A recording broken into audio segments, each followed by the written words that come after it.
사도행전 25장 1절에서 12절 하나님의 말씀을 들으십시오.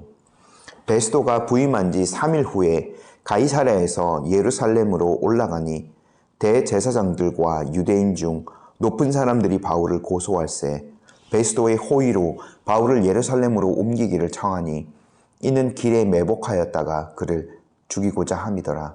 베스도가 대답하여 바울이 가이사랴에 구류된 것과 자기도 멀지 않아 떠나갈 것을 말하고 또 이르되 너희 중 유력한 자들은 나와 함께 내려가서 그 사람에게 만일 옳지 아니한 일이 있거든 고발하라 하니라. 베스도가 그들 가운데서 8일 혹은 11일 지낸 후 가이사랴로 내려가서 이튿날 재판자리에 앉고 바울을 데려오라 명하니 그가 나오매 예루살렘에서 내려온 유대인들이 둘러서서 여러 가지 중대한 사건으로 고발하되 능히 증거를 대지 못한지라. 바울이 변명하여 이르되 유대인의 율법이나 성전이나 가이사에게나 내가 도무지 죄를 범하지 아니하였노라 하니 베스도가 유대인의 마음을 얻고자 하여 바울더러 묻되 내가 예루살렘에 올라가서 이 사건에 대하여 내 앞에서 신문을 받으려느냐. 바울이 이르되 내가 가이사의 재판자리 앞에 섰으니 마땅히 거기서 신문을 받을 것이라. 당신도 잘 아시는 바와 같이 내가 유대인들에게 무슨 불의를 행한 일이 없나이다. 만일 내가 불의를 행하여 무슨 죽을 죄를 지었으면 죽기를 사양하지 아니할 것이나 만일 이 사람들이 나를 고발하는 것이 다 사실이 아니면 아무도 나를 그들에게 내줄 수 없나이다. 내가 가이사께 상소하노라 한데 베스도가 배석자들과 상의하고 이르되 내가 가이사에게 상소하였으니 가이사에게 갈 것이라 하니라. 아멘. 지난주에 이제 저희가 바울이 벨릭스 앞에서 송사를 하는 장면들을 함께 보았습니다. 바울이 죄수의 신분으로 가이사랴로 이동하였고 5일 후에 재판이 시작되었죠.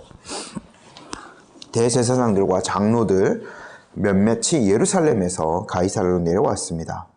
그들은 말을 잘하는 그 변호사 더둘로라는 사람을 데려와서 그 더둘로가 이제 바울의 죄를 고발하기 시작합니다. 크게는 3가지 정도 바울의 죄목을 그가 나열했죠. 첫 번째, 바울은 전염병 같은 자이고 천하에 퍼진 유대인을 다 소유케 하는 자이다. 그리고 두 번째는 그는 공인받지 못한 나사렛 이단의 우두머리이다. 세 번째는 그는 성전을 더럽게 하려 했다. 이런 죄목을 바울에게 뒤집어 씌우고 바울을 고발하였습니다. 바울은 이어서 변호할 발언권을 얻은 다음 이 3가지 고발의 죄목을 조목조목 반박하죠.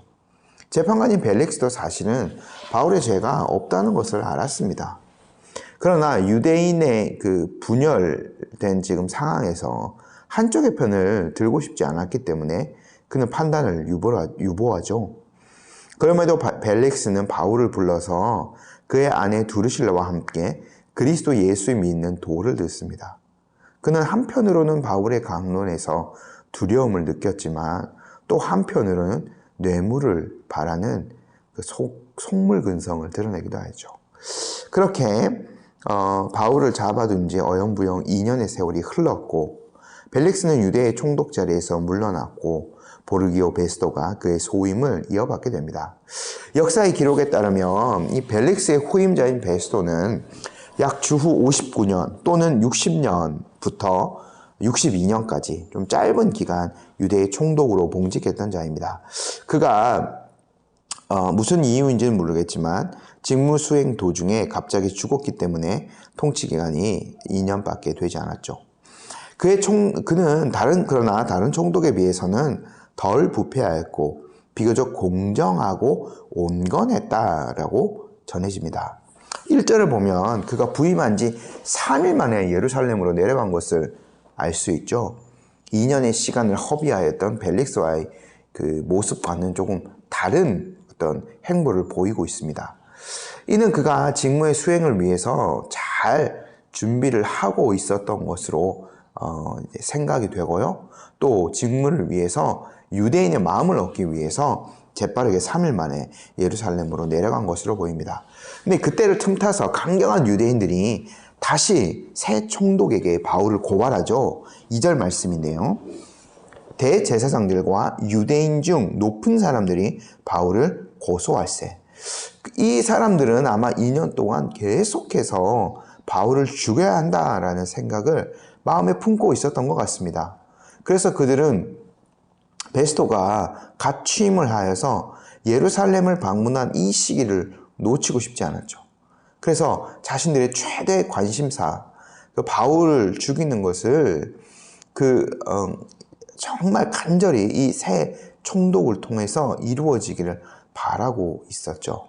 근데 이제 2절에 대제사장 한 명이 아니라 대제사장들이라고 표현되어 있는 거 보면 현직은 한 명밖에 없거든요. 그러니까 전 현직의 대제사장들 여러 명이 그 베스토를 찾아가서 바울을 고발한 것으로 보입니다. 그러니까 지금 이 사람들의 행보가 2년 동안 마치 이 문제를 가지고 계속해서 어떻게 바울을 죽여야 하나라고 고민하면서 살아왔던 사람들처럼 보여져요.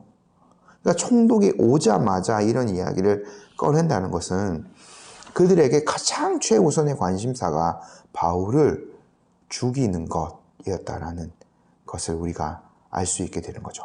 그러니까 누군가를 미워하고 더 나아가서 누군가에게 살의를 가지고 어떤 사람이 계속 살아간다고 생각해 보십시오. 아마 그 사람 제대로 된 삶을 살기 힘들 겁니다.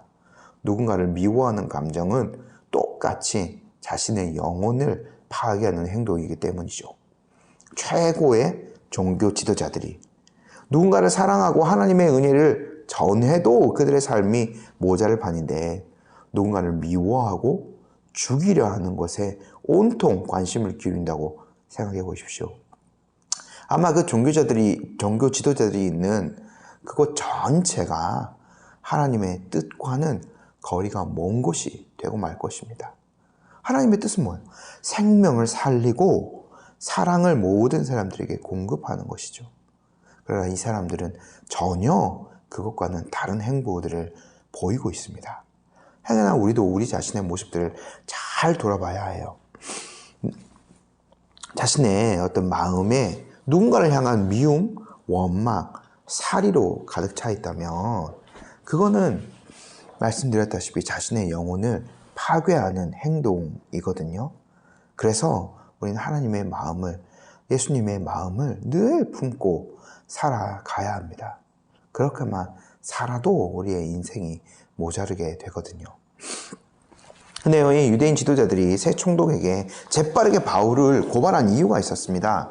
그들이 2년 전에 품었던 계획을 다시 실행하고자 함이었죠. 3절 말씀을 같이 한번 보면요. 베스도의 호의로 바울을 예루살렘으로 옮기기를 청하니 이는 길에 매복하였다가 그를 죽이고자 함이더라.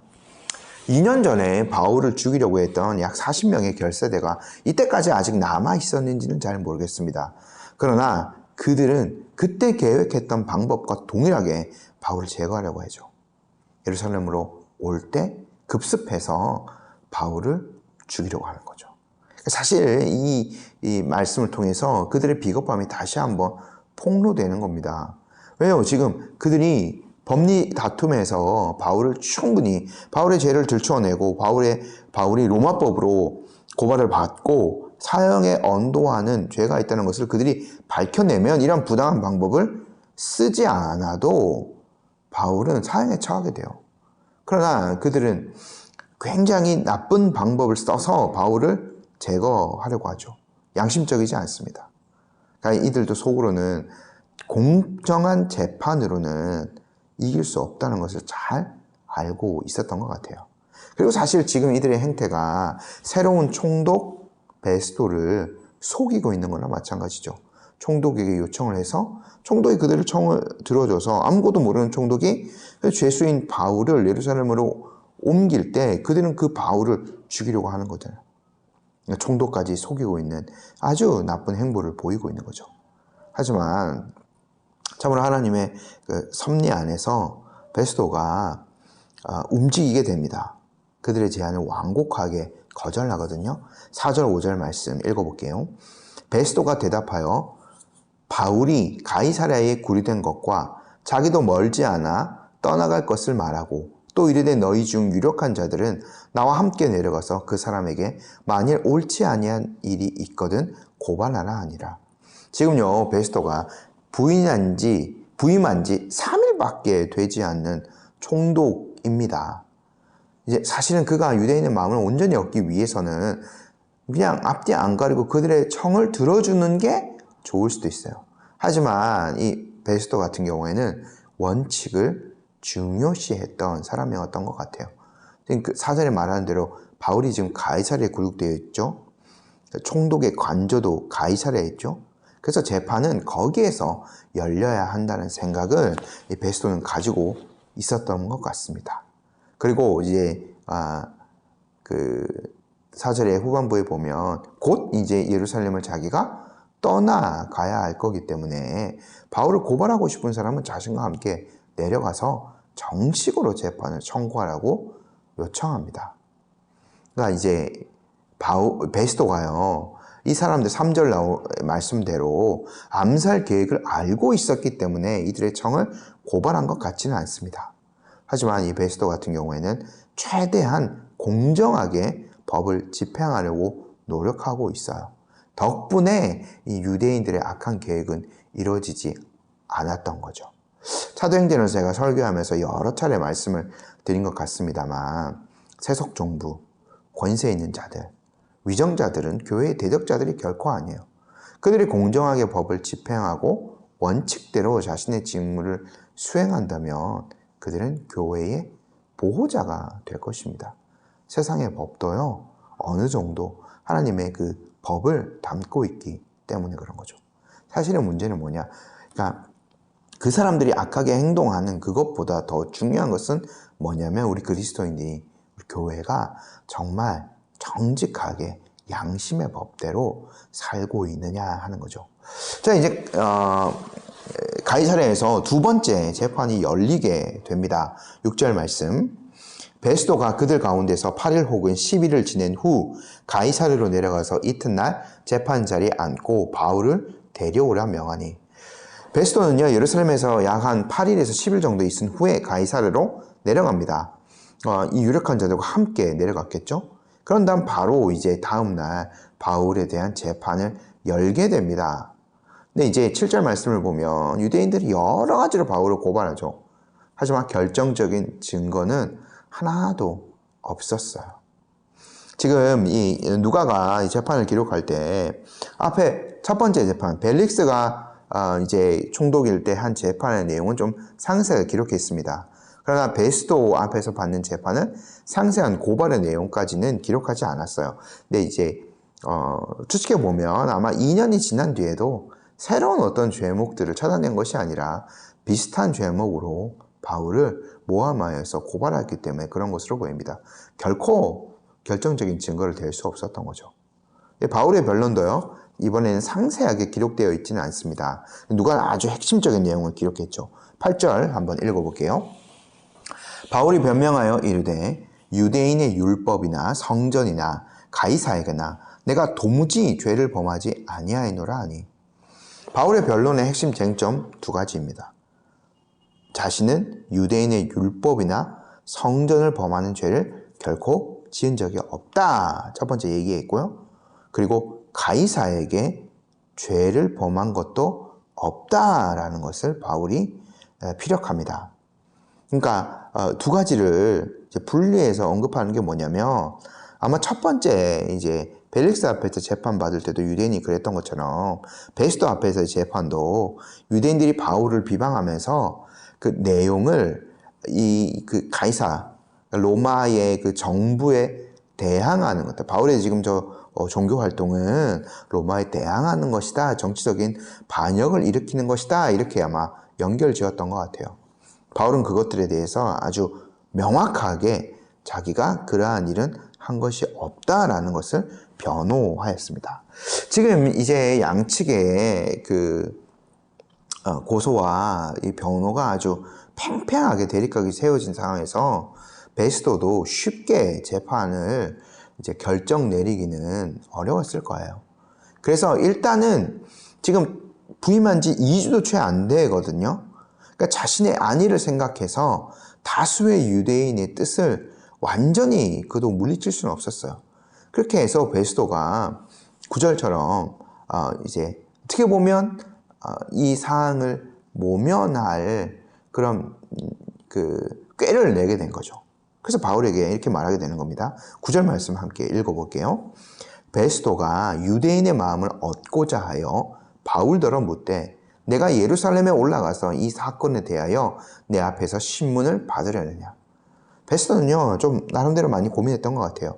그래서 바울에게 예루살렘에 함께 올라가서 이 재판 받으려느냐라고 제안을 하는 겁니다. 일단 바울이 로마 시민권자예요. 그러니까 로마의 그 시민권자를 보호하고 로마의 정의를 지키기 위해서는 유대인의 청을 들어줘서는 안 돼요. 가이사랴에서 재판받는 것이 맞습니다. 그런데 피고인인 바울이 자원해서 내가 재판 장소를 예루살렘으로 좀 옮겨주십시오 라고 한다면 베스도도 호의를 베푸는 척 하면서 재판 장소를 가이사랴에서 예루살렘으로 옮길 수 있는 거죠.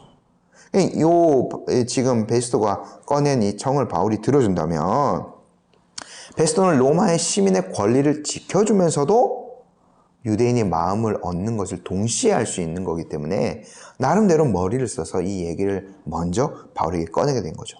하지만 바울은요 그 제안을 즉각 거절합니다. 그리고 로마의 황제인 가이사에게 그 재판을 상소하게 되죠. 10절 말씀인데요. 읽어볼게요. 바울이 이르되 내가 가이사의 재판 자리에 앞에 섰으니 마땅히 거기서 신문을 받을 것이라. 당신도 잘 아시는 바와 같이 내가 유대인들에게 불의를 행한 일이 없나이다. 바울은 예루살렘에서 재판받는 것이 무슨 상황인지를 잘 알고 있었습니다. 그리고 유대인들에게 불의를 결코 행한 적이 없는 자신이 그들의 본거지인 예루살렘으로 가게 된다면 재판은 자기 자신에게 절대적으로 불리해질 것도 알고 있었죠. 그리고 그 3절에 그들의 계획들, 아마 바울도 그런 것들에 대해서 어느 정도 짐작을 하고 있었을 겁니다. 그래서 바울이 베스도의 제안을 덥석 받아들여서 예루살렘에 가서 재판을 받게 된다면 그들의 쳐놓은 덫에 걸리게 되는 거죠. 그래서 지혜로웠던 바울은 그 제안을 단박에 거절하고 가이사의 재판 자리에 설 것을 주장합니다. 로마 시민으로서 당연히 할 수 있는 권리를 사용한 거죠. 이제 최고의 법정에 가서 정식으로 이렇게 재판을 이어가게 되는 거죠. 정식으로 이제 가이사에게 상소하는 내용이 11절에 등장합니다. 함께 읽어볼게요. 만일 내가 불의를 행하여 무슨 죽을 죄를 지었으면 죽기를 사양하지 아니할 것이나 만일 이 사람들이 나를 고발하는 것이 다 사실이면 아무도 나를 그들에게 내줄 수 없나이다. 내가 가이사께 상소하노라 한대. 바울은요 온전히 재판을 통해서 자신의 그 의로움이 증명되기를 원했어요. 그러니까 이제 바울은요 자신의 무죄를 아주 확신하고 있었던 거죠. 그래서 정식으로 가이사의 그 재판 법정 앞에서 서게 되면 자신이 명확하게 무죄가 될 것이라는 것을 잘 알고 있었어요. 그래서 이제 가이사는 로마의 황제를 지칭하는 표현이잖아요. 그래서 이제 재판을 정식으로 요구하게 되는데 그 로마의 황제 앞에서 이제 재판을 받게 되는데 그때 이제 로마의 황제가 우리가 너무나 잘 알고 있는 네로였습니다. 네로가 이제 54년부터 68년까지 이제 로마의 황제로 재임하게 되는데 그런데 이제 바울이 그 상소를 했을 때는 네로의 그 말년이 아니었기 때문에 어느 정도 네로가 제대로 된 정신을 가지고 로마를 다스리고 있었을 때예요. 그래서 이제 바울은 정식으로 황제 앞에 가서 재판을 받을 것을 요구했죠. 로마 시민권자인 바울이 그것을 요구하였기에 베스도는 그것을 들어줄 수밖에 없었습니다. 12절입니다. 베스도가 배석자들과 상의하고 이르되 내가 가이사에게 상소하였으니 가이사에게 갈 것이라 아니라. 이제 이로써 바울은 예루살렘이 아니라 로마에 가서 이제 정식으로 재판을 이어갈 수 있게 되었어요. 하나님께서 일전에 바울에게 예루살렘에서 했던 것처럼 네가 로마에서도 나를 증언할 것이다 약속해 주셨잖아요. 이 23장 11절의 말씀이었죠. 비록 바울이 죄수의 신분으로 재판을 받기 위해서 로마로 가게 되었지만 그렇게 하나님의 뜻이 이루어지게 됩니다. 바울을 향해 약속하셨던 하나님의 뜻이 이루어지게 된 거예요. 로마에서도 사도를 통하여서 복음이 활발하게 전해질 수 있는 길이 이렇게 이제 열려지게 된 거죠. 우리가 잘 생각해 보면 하나님의 뜻이 이루어지는 그 방식은 우리의 생각과는 조금 다르죠. 바울이 아주 그 기세 등등하게 정말 위험을 가지고 로마에 들어가게 된 것이 아니라 죄수로서 재판을 받기 위해서 바울이 로마로 들어가게 됩니다.